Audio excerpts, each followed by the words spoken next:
Welcome to another Tuesday Live podcast with your host, Joe and Jenn.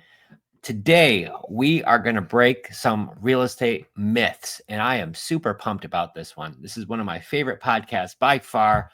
We're going to talk about you don't need credit to buy rentals. And you're like, wait a second, They Joe. lied to you. They lied that you need to go to the banks. They lied that you need great credit. They lied. They're wrong. Whatever you want to call it. And we're here to demystify or debunkify the myth that is that you have to do everything the traditional way. Even though you can, you don't have to. So we're going to dive into how we can do that. Yeah, and it's super exciting too, because a lot of times we don't realize that we don't need it. And I didn't realize this strategy for a super long time. And once I really kind of mastered this art, I was like, oh my gosh. So we're going to dive into it today. So if you're listening and you've got great credit, good for you, great job. You don't need it to buy all of the real estate that you want. And you can have it. If you've got bad credit, guess what? You can still buy real estate today too. And that's what we're going to dive into. So why credit isn't necessary for creative finance. And this is why I love this strategy. When I first got started in real estate investing, when we were buying our first bunch of rentals, this was right when the market was taking a dip, guys. 2008, 9, 10, we all heard about the big crash in 08. Well, it kind of kept trickling down slowly for a few years, actually. So in that time, we were buying some properties that we were turning into rentals, but we were going to a bank. We first had to find the deal, right? And that was really hard. But there were some out there we did. And then we were remodeling them.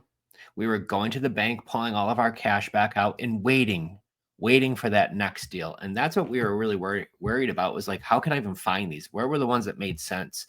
But it was slowly and surely. And I think back, we did some really great deals back then. But then when I was being told by the bank, refinancing out of one of our next properties, that Joe, Jenn, at 10 mortgages, we cut you off. So that's where I was like, oh my gosh, we need to figure out something else. And that's when we stumbled upon, what are we going to do then? It's 10's not going to get us where we wanted to be. No, we wanted to have more than 10 rentals. Which, hey, if you're listening and you want one, that's okay. If you want 10, that's cool too. If you want more, well, guess what? We need to get creative. And that's when I really learned this was even a thing. So I was used to buying junkers that we were fixing up and making beautiful and then refinancing them. But I didn't know that I could buy turnkey houses without bank approval, without any of this, until we learned what creative finance was. So what is creative finance? It is a big umbrella term. We talk about it all the time, but it is how to buy properties without using banks. And this could be a single family home. This could be multifamily. I know people have done it on businesses. It could be done on multiple things. So it's not just buying rentals this way. Maybe you are looking for your own house. I know tons of people who bought their own house using these strategies too. So why is seller financing so important? Well, the one big thing that I loved was we're trying to beat the banks. I'm trying to get better terms than I can from going to a traditional bank today. And as you're listening to this recording, today is what day is today? It is the 12th of November 2024. And rates right now are about 7%. Could be even really? 8%. Yeah, they're up there a little bit. I thought they were going down.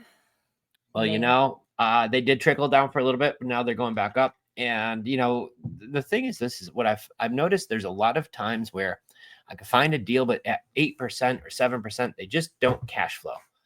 So that's where, once again, I realized that we could stumble into some deals. So why creative finance? Well, if I'm buying a property with seller financing, free and clear property, and I'm able to buy that, and instead of having to go get a loan, we could just pay the seller directly, like we did with Seller Steve and so many others. Yeah.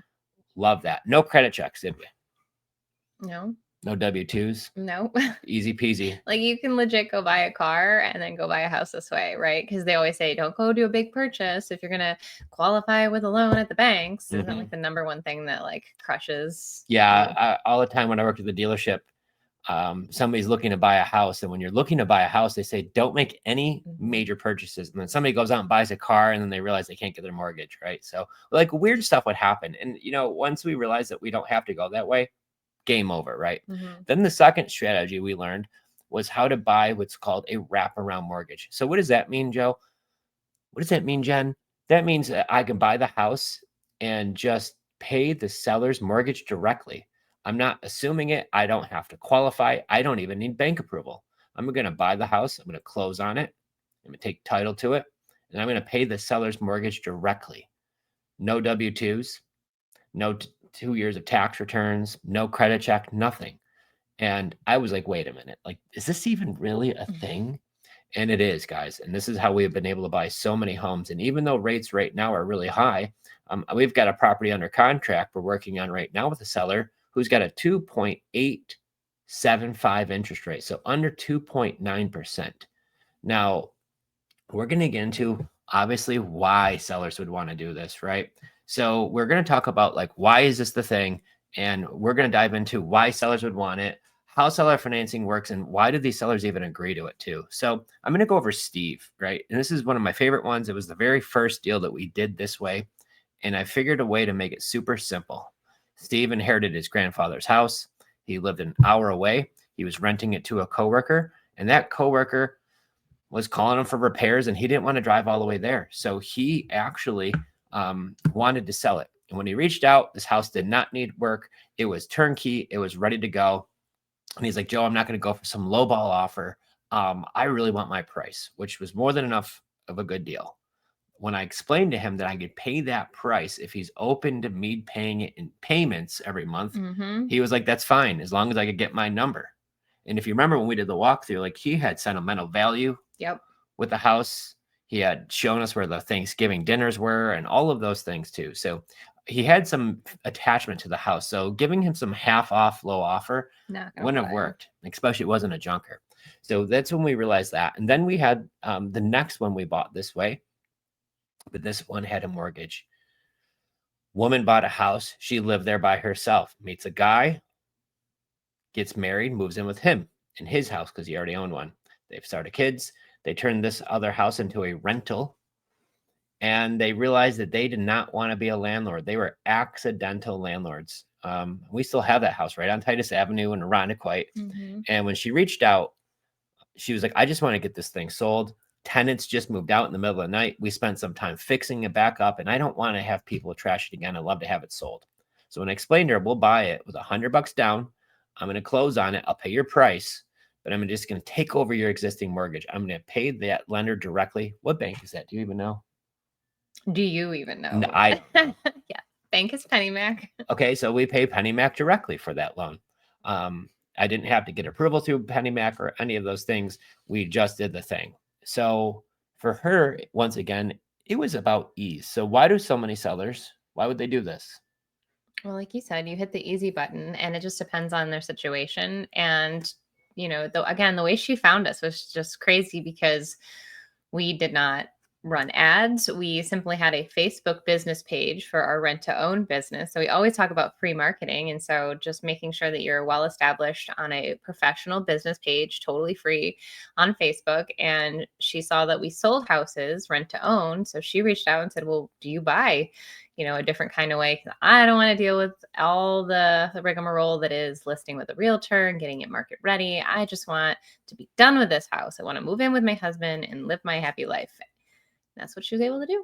Bam. And we bought that deal, made it a cute house. And that worked in 2018. Yep. And again, just last week in 2020 or 2024, where the sellers were just in a rush to move to Texas, and they left their Spectrum cable box. We tell them we buy as is. And so, the beautiful thing to get creative is like you allow the sellers to just sigh that big relief of, I don't have to remember every little detail that can consume your world when you are moving, especially from Florida to Texas, or even if it's across town. A move is a move, and it's a lot to deal with. So just remember that as you're offering these terms. Yeah. And I think that's the big key. So sellers want to do this. It doesn't work for every one of them, obviously, Right. but they want to, because most of the time it's speed and convenience.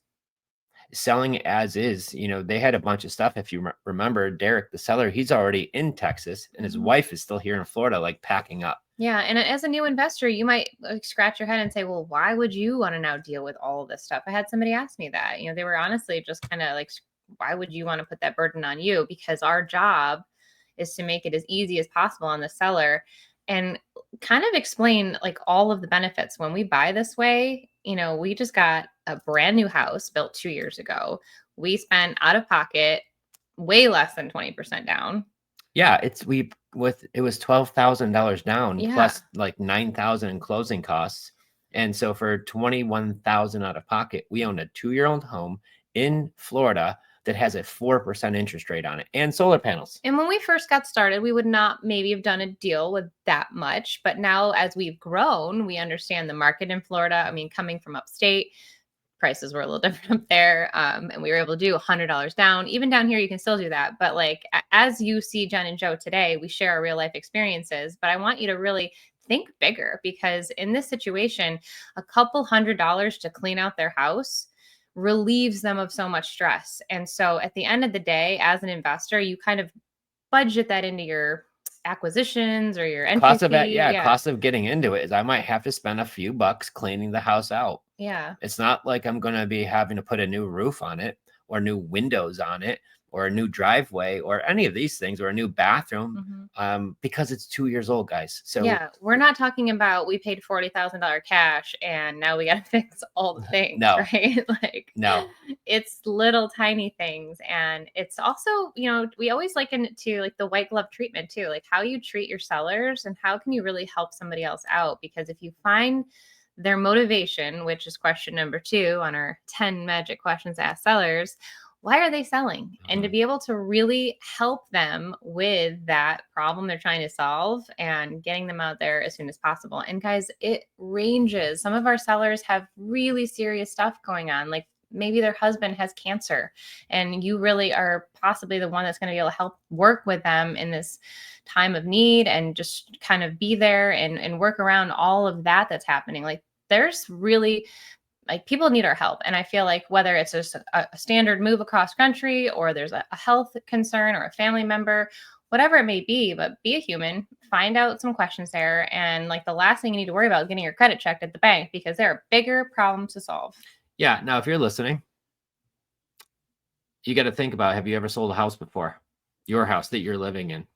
And if you have, you understand what it's like. If you haven't, talk to somebody who has. Because when we were living in upstate New York and we vacationed in Florida, we decided we loved it here so much, we're going to go sell our house back in New York. Now, we lived in a beautiful house in a beautiful neighborhood, but when you have 2 little ones and a dog, like, to get your house market ready, like, you're going to have to do some stuff. There's a million projects that, in his free time, I'm sure he was going to get to someday, but we ended up building our businesses. Well, not only that too, like, if you think about it, we come back from Florida and our air conditioning system, central air system died. So it's like, you got to spend some money getting your house ready. And sometimes people don't have that time. They don't have the money. Or sometimes they just don't have like the capacity to even handle something like that. So here's a major tip. If you're listening, you want to make sure that your sellers hit the easy button doing business with you. This is a crucial thing. And we want to make sure that we explain that value in the very beginning, that you don't have to lift a finger. We're going to do all of the things. We'll even pay all of the closing costs, both sides, our side and your side. And that will save you some money there too. And if you don't have to worry about the clean out, my gosh, it just goes, right? So I think that's the big thing too. And then, so I want to dive into, because, I'm always so positive. I always talk about what are the pros of seller finance, but what are the bad things about seller financing, right? What are the cons, right? So pros and cons, I look at both sides. So obviously pros, I like buying real estate without having to go to the bank. I like to be able to get much better interest rates, because if we buy this way, rates are always low, right? I'm still getting 2%, 3%, 4% rates now when banks are 7%, 8% currently. How are we getting rates for half off? This is the way. But what about the other side of it, right? So what are the tough things? Well, I'll be quite honest with you. One of the bigger challenges are finding the deals, right? This doesn't work for everybody. So I used to think, well, just talk to anybody. And of course, like, maybe we could convince them. It doesn't convince, right? You're coming from a place of understanding what tools are available and offering them in the right situations. So what we've figured out is we need to really make sure that we're working with motivated sellers. And so when you spend your time with somebody, sometimes their best bet is just to list it on the market with an agent. And I always ask them, well, how come you haven't considered putting it on the market with an agent? And there's many times where I'm having conversation with the seller, or our team is now, and we're reading the conversation. And I've got one right now. I'll give you the example. She owes $200,000 on her home. Her husband's got some stuff going on. She doesn't want a deal. They just want this place sold quickly. They need to downsize. The steps are too much for them. She's like, I need to walk away with $200,000 in my pocket so we could buy our next house. She wants $450 for it. She owes $200. So she understands there's going to be fees and commissions if she lists on the market, where in that situation, it's turnkey. It needs nothing. So offering her half off or it being a fixer-upper doesn't work. In that situation, I said, your best bet is to go list it with an agent because they needed equity right away. So in some of these situations, it does not work. And so that's a challenge, guys. So you got to get really good at making those conversations with sellers. It's a numbers game, just like anything else. It doesn't matter if you're buying or selling. It's a numbers game. So the faster you can get some leads in front of you, and then really focus on the motivated sellers who actually have some situations going on, that's where you're going to start making some of the deals. So if you're working with people who aren't motivated, or sometimes they need that equity out of that deal to go buy their next house, well, then that's where it doesn't work, right? So it doesn't work for everybody. You got to make a lot of offers, right? And the way we do that is we actually have the seller make us the offer. Some of the challenges are, especially if you're just starting out, is like, what do these conversations even sound like? How do I find the people? And then when I do, what conversations? So we have made that part really easy for you guys. And if you don't already have it, go to our website, creativefinanceplaybook.com, and go download our script for free. It's the same one that we use. It's our team uses. And it really, really works well because we ask a series of questions. We call it a script. It's just a series of questions. But the way we do it, the seller will actually make us the offer. So now I'm just kind of reviewing offers, and either I'm accepting that offer, or sometimes I'm counter offering. Maybe they want too much money down and I have to get that lower to make the deal work, right? So it's a numbers game. It's a numbers game. It's a numbers game. I can't stress it enough. So if you're just starting off and you say, Joe, I've talked to 2 sellers and guess what? They both said no. Well, guess what? That's a good start. Okay. You got to keep going. So if you think it's going to work for everybody, you just got to be very mindful, as you might have to talk to 50 people and hear no. You might have to talk to 100 people to get yes.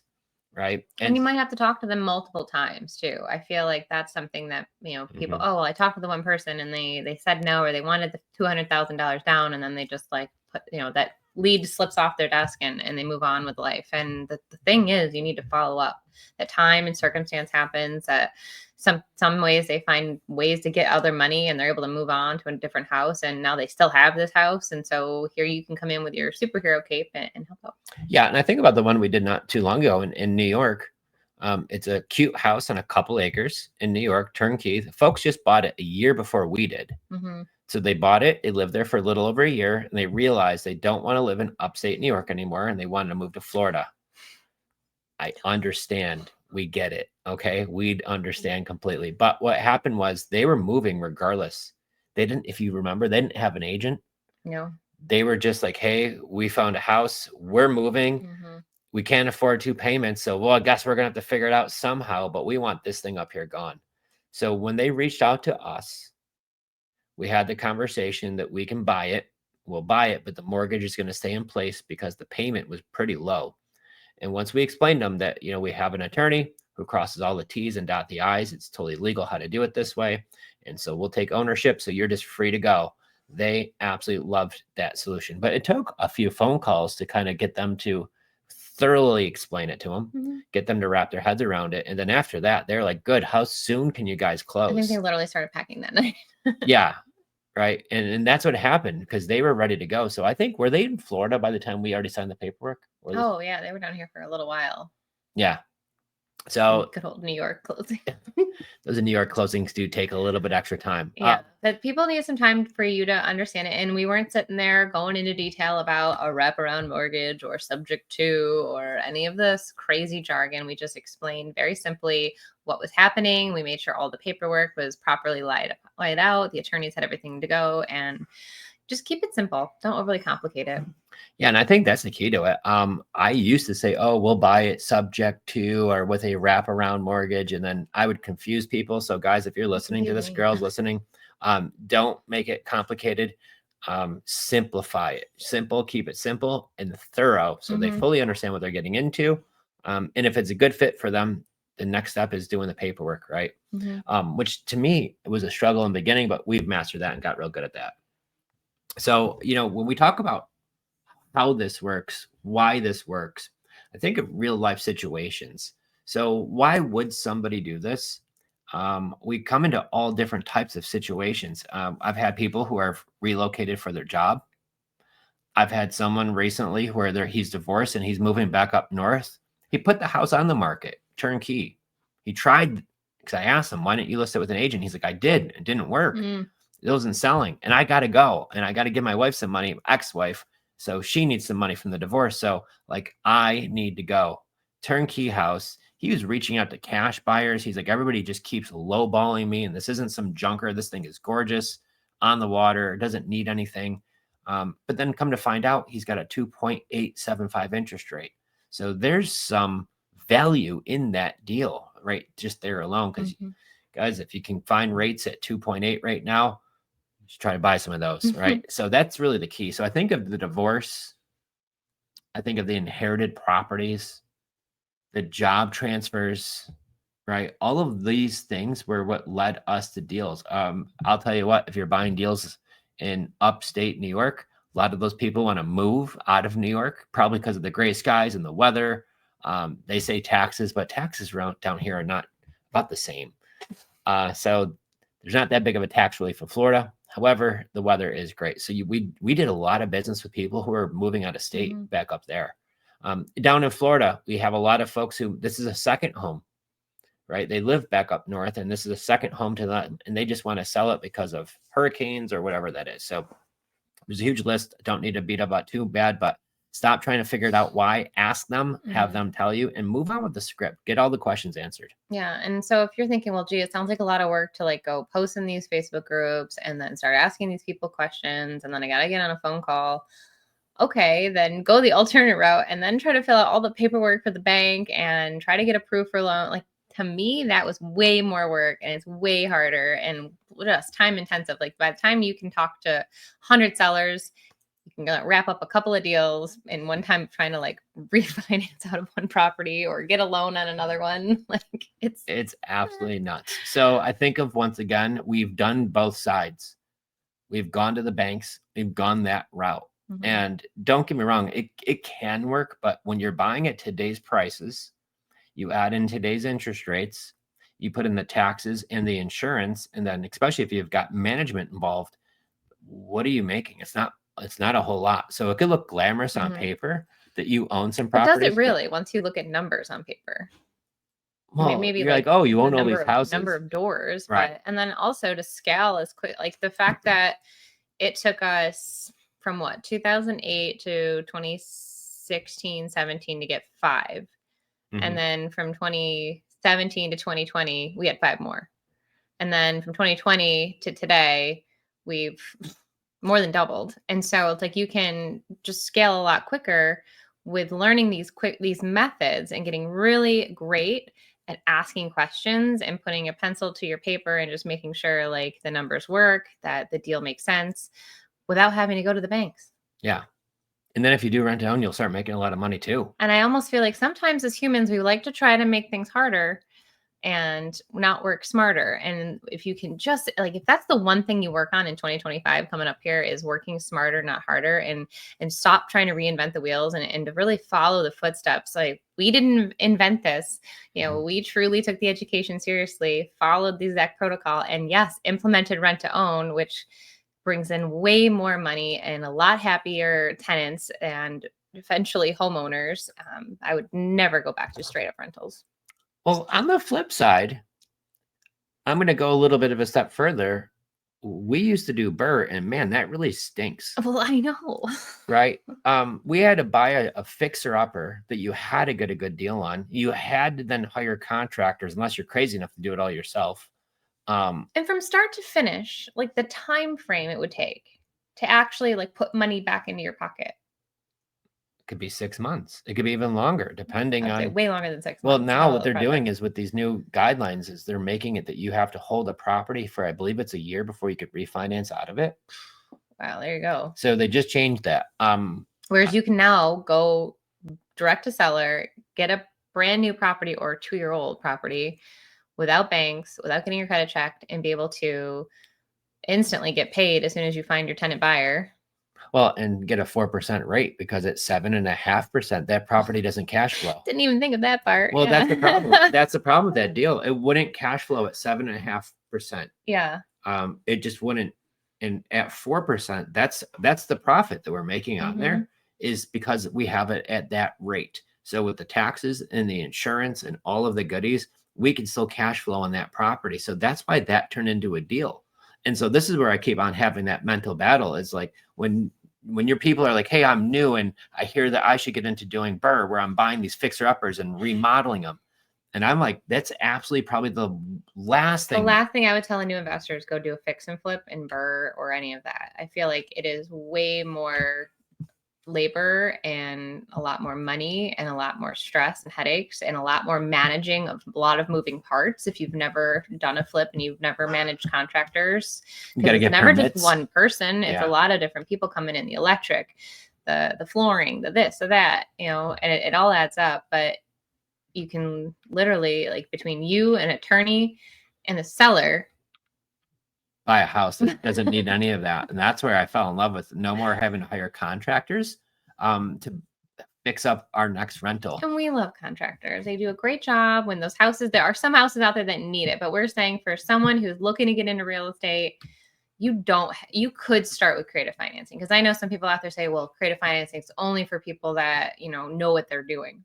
No, you learn what you're doing, and you hire coaches, mentors, you get the education, you surround Well, wait a yourself minute. with Are you supposed to people. do BRRRR, not know what you're doing? Apparently there's enough books and enough YouTube videos out there. I'm just saying the word on the street from what I gather. Let me tell you, how many people reach out to me right now and say, hey, Joe, I'm doing a fix and flip and I'm losing my tail on it. I just had a call with a couple 2 weeks ago, and they have a deal.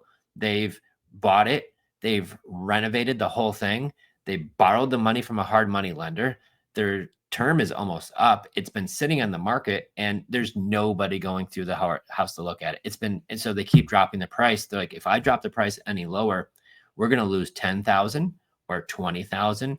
And I'm like, well, at a break even, you're not making any money, and there's nobody buying the house. So it's either you start really cutting the price and move it, or it just sits there longer and longer, and it gets more expensive because they borrowed the money. Well, because too, like you just said about the rates, it's like anybody looking to get a mortgage right now, it's like if you look at the history, or even if you do fix it up a little bit, like the cost of these is just, it doesn't make sense to a lot of people. Well, and I had a talk with a seller yesterday. It was one of our on our support call, which I heard it was fire, by the way. Everybody was it was so good. We did so many different calls yesterday in the support call, but we had one lady, I was explaining to her payment is $1,258 a month. I'm explaining to her the way I could buy the property is with owner financing and just me taking over your old payment, because the property rents for about $1,700 to $1,800. And she's like, well, what happens if you just were to go to the bank and just buy it? And I'm like, well, if I buy it at your price, the payment goes to $2,800 a month. I would lose $1,000 a month if I would just buy it and then turn it into a rental. And this is why her house was sitting on the market, because why would anybody pay almost $3,000 a month to buy her house when there's 5 other rentals in that neighborhood at like $1,900, $2,000? And was she receptive to that? She was. That was the thing that was like, oh, now I get it. So when do I get my equity? And I was like, well, I've had some sellers, they're going to give me 20 to 30 years before I get them cashed out. And she's like, oh, I can't wait that long. I'm like, no, I get it. I've had some who want to get cashed out sooner, like 10 or maybe even 15 years. So if I pay that price and I cover all the closing costs and fees and buy it as is, what's the most amount of time you'd give me? And she's like, well, I could probably do like 10 years. And I'm like, well, then now here we go. Right? Now we're talking. Because now I can buy that deal. She really wasn't concerned about her equity because she owes like half of what she's selling it for. So she's got a lot of equity. And I said, well, do you have a plan with your equity? She's like, no, we're just going to put it in my account. I was like, well, then if you're going to sell it and it's not selling on the market at your price with an agent, this is a way that we can make a deal work where I could pay a good price for it and still get a really low payment. So it works out well for both of us. And she's like, I like this. So Do you mean you just had a normal conversation and you weren't just convincing her or shoving, all the information down? No, because then she started calling me back. I'm like, hey, listen, I mean, so if we do this, when can we close? Like, she called me back and I was like, well, I mean, I could close whenever you want. I know the attorney here takes usually, our title company in Florida takes about 2 weeks, because she's like, she's not even living in it. The house is empty. Her daughter was living there. Daughter moved out. They're up north in Pennsylvania. They're going to build a log cabin. So she's got this house in Florida. It's just sitting there. It's beautiful. It's on the market. It's not selling. So when I called her, it's not local. Cape Coral, of course, where all these nice houses are, but we don't want to live in Cape Coral. So either way, but yeah, so she's in a spot. And when I called her, I'm like, why isn't this beautiful house of yours selling? And she's like, that's a really good question. So that was even the way I started the conversation. Right. Didn't come in like I'm salesy or I'm trying to buy something. I'm a big time investor. No, not at all. We had a great talk, but when I explained to her once again, the way I could make your price work is with owner financing, where I could buy it, pay your price, but still get a really low payment. So it works out well for you and me. Because if I buy it at your price and at today's interest rates, my payment goes way too high and I can't rent it. It's $1,000 more a month than what it rents for. And that's when she had the light bulb aha moment. I could literally hear it on the phone. We were on the Zoom call. Everybody's listening in, and they were like, oh my gosh. So if you guys want to know more about this stuff too, we're doing a webinar this Saturday. So if you're watching this live and you guys want to go to the webinar, it's free. It's this Saturday. It's a live training where you're going to walk them down how we're getting these houses $100 down. Drop a comment down below and we'll make sure that you get the invite to come. You're not going to want to miss this training. I'm coming with you guys on a Saturday, so you know it's going to be good.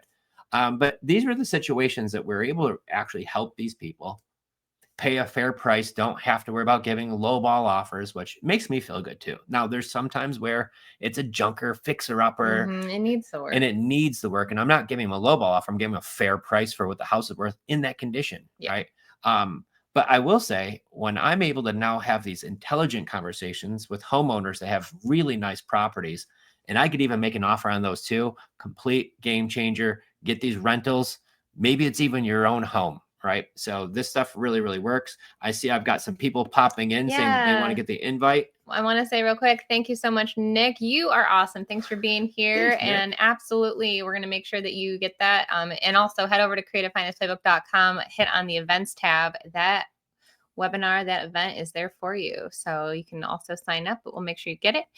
And you're so welcome. You know what? This is why we love coming live to you. Something he started years ago, but we share what we are currently doing, what we've been through, where we're currently going, and the situations that we're still finding sellers in, and those in our community who also bring their deals to Joe. And he calls their sellers for them, so they can hear live time exactly how to negotiate, how to handle a seller, all the different scenarios and situations. And once you hear it done, you'll realize that their sellers are just normal people too. And it's not, this big scary thing that we get in our head about. But yeah, we had some dynamite calls. Let me tell you, I mean, people who were selling and we were explaining to them how it worked. I've got one guy I talked to and I'm like, hey, I might have a deal for you. Actually, it was pretty awesome. Very cool. So, oh my gosh. Okay. I'm sharing my cell phone number down below. There it is. So if you've got a question about how this works, or you need that link, just shoot me a text. This is my actual cell phone number. Somebody just called me a minute ago. So it does work. 585-207-2240. I just got a call from Jason. Jason, if you're listening live, I will be calling you back shortly, because I know you want to get that link for Saturday and had a question on the deal. So, guys, let's get some deals. Let's help out some people. And that's what it's about. And if you could even make money helping people, it doesn't get any better than that. So stay tuned. We got a lot more coming. Yeah. All right. Last question of the day is from Sean. If the seller agrees to sell on payments, but they have a realtor, how does that realtor get paid? You just figure that out. It's part of the cost of entry. Ideally, you're going to help that realtor. If they've been there all along, you're going to want to help that person too. They've got mouths to feed at home. And you just got to remember the deal has to make sense. You have to explain that, just normal, everyday conversation. And agents can be flexible on their commission too. Thanks for being here. Yeah. Thank you guys. Agent could be flexible. We did one deal in Tampa $500,000 home, and the seller was in a really bad jam. Agent was smart. She actually gave us the offer. She's like, listen, Joe, give me $5,000 for the commission. Give the seller a few $1,000s so they don't even lose their house because they were about to, and the deal will work. So she was super flexible. So having the conversation with the agent, but I have the conversation to even see if the deal makes sense first. And if it does, and we're all agreeing, then I'm going to have that second conversation with the agent to see if there's something that we could work out. I want them to get paid. Maybe it's not full commission, but maybe they could be a little flexible, and to where now we could all make a little money together. Yeah, we all want to win. So if you want more on that webinar, just drop comments below. We'll make sure you get that invite. It is this Saturday live, and it'll be on the weekend, which is grab your coffee, get your breakfast, and let's talk about buying properties with $100 down and no money or no credit checks and no having to go to the banks. And if you love what you're listening to, if you have a second, could you go over and give us a review on Spotify or Apple? Make sure you're subscribing to YouTube channel, Creative Finance Playbook, Jenn and Joe. We will be here again next week live, coming with lots of fun stuff. We've got almost a month and a half left of 2024. We're going to rock into the new year and go do some deals, guys. Yay. Awesome. Thanks for being here.